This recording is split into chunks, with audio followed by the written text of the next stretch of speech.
But there is another story in the NBA that is talk radio gold, and it involves LeBron James.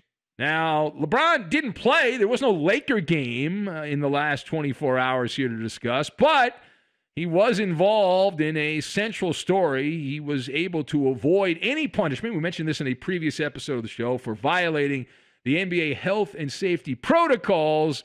This is actually prior to the Laker play-in tournament against the Warriors. The story coming out over the weekend. LeBron was at a promotional event with Drake, the Toronto Raptors celebrity fan, and actor Michael B. Jordan to hawk overpriced tequila, which LeBron is a party of. He's a partner in that operation. So after much pushback from factions of the media pointing out the nonsense that the NBA allowed LeBron to do this when they've got all these draconian rules in place and all this bureaucracy of what you can do and cannot do, but here's LeBron out there trying to hawk some booze. Now, the NBA chief communications officer, someone named Mike Bass, I don't know who that is, but he released a prepared statement. Who? Mike Bass is the guy's name. He released a prepared statement explaining, I've never heard of him either, why the league chose not to suspend LeBron James before the Lakers game with the Suns on Sunday. If you didn't hear what they said, maybe not, here's the statement. He said, quote, "To clarify any remaining misconception, LeBron James briefly attended an outdoor event last week where participants were required to be vaccinated or return a negative test result." The prepared statement began, "Under these circumstances and in consultation with medical experts," that's a key part, "it was determined that his attendance, LeBron's attendance, did not create risk related to the spread of COVID-19, and therefore no quarantine was necessary. Over the course of this season, there have been numerous similar violations of the league's health and safety protocols, which were addressed with the players' team in a similar fashion." Statement closed by saying, "Under current NBA rules, vaccinated players are permitted to engage in outside activities, including their individual commercial arrangements, such as sponsor appearances and ad shoots." Of course, LeBron has not been vaccinated. How do you know LeBron's not been vaccinated? Because he would have written it in the sky that he was vaccinated and would have done a victory lap had he been vaccinated. You know that, and I know that to be true, but he has not commented on that, so there you go. All right, now the question, what did you make of this statement? I gave you the statement in its entirety.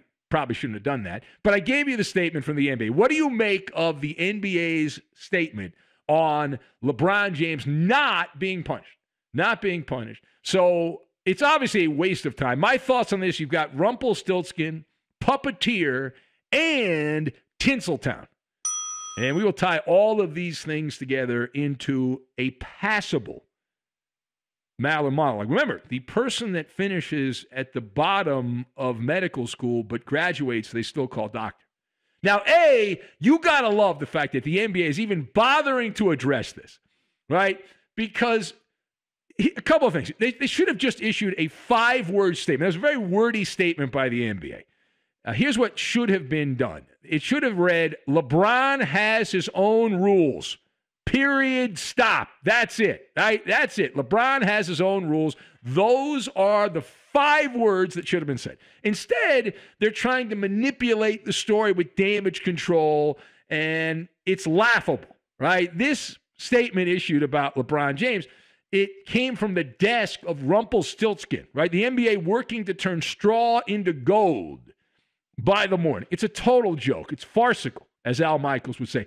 In consultation with medical experts, in air quotes. That line, I was dying, right? That is straight chicken feathers. Now, we doubt the NBA even bothered to consult medical experts, but even if they did, right, you know how this works, right? You know, it's doctor shopping, if you will, right? If your doctor won't give you the answer or the pills you want, you can go to another healthcare practitioner somewhere and find the pills you're looking for, or the help you're looking for. Now, part B is the NBA on this one. The NBA is using its GPS. They are traveling down a highway. It's Hypocrisy Highway.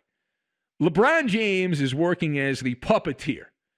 And everyone seems to know it, and the NBA knows it, but they want to pretend like that's not going on. LeBron's the puppeteer, and he's got these people at the league office on a string. He does whatever he wants, whenever he wants, and he expects the league to kowtows to his decisions. And predictably, they do. They do. And Adam Silver, in the fetal position, sucking his thumb in the corner of the room, the spineless commissioner, right? He did not issue this statement on LeBron James. No. He had one of his underlings do it. As we said, this cat named Mike Bass was running interference for the NBA commissioner. You talk about an emasculation situation.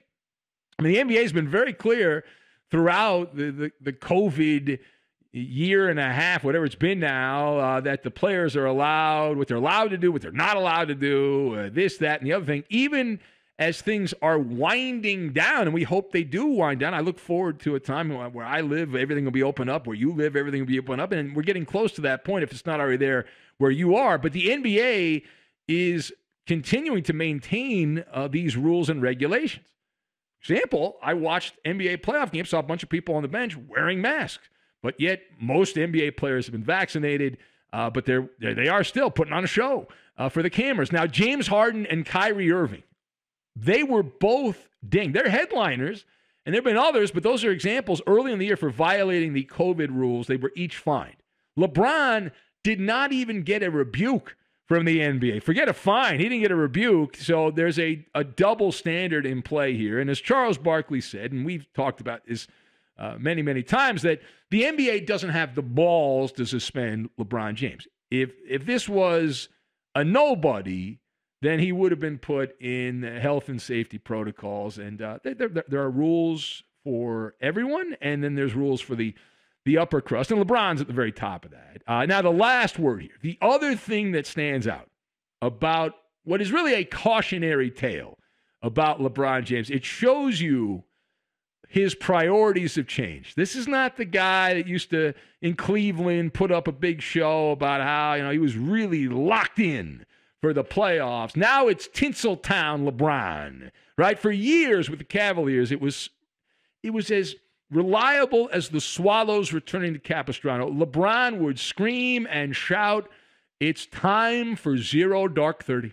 You remember this nonsense that LeBron used to do, right? He's very braggadocious about it. He was like, "Listen, I am getting focused. I'm getting my game face on for the playoffs." And he would claim to anybody that would listen that, no phone, all the phones he had were shut off, no computers, no social media, everything was on break because he had to be mentally prepared for the playoffs. Now, LeBron, as a Laker, as we anticipated, is more worried about selling booze and hanging out with celebrities than he is getting locked in, right? No, it's business.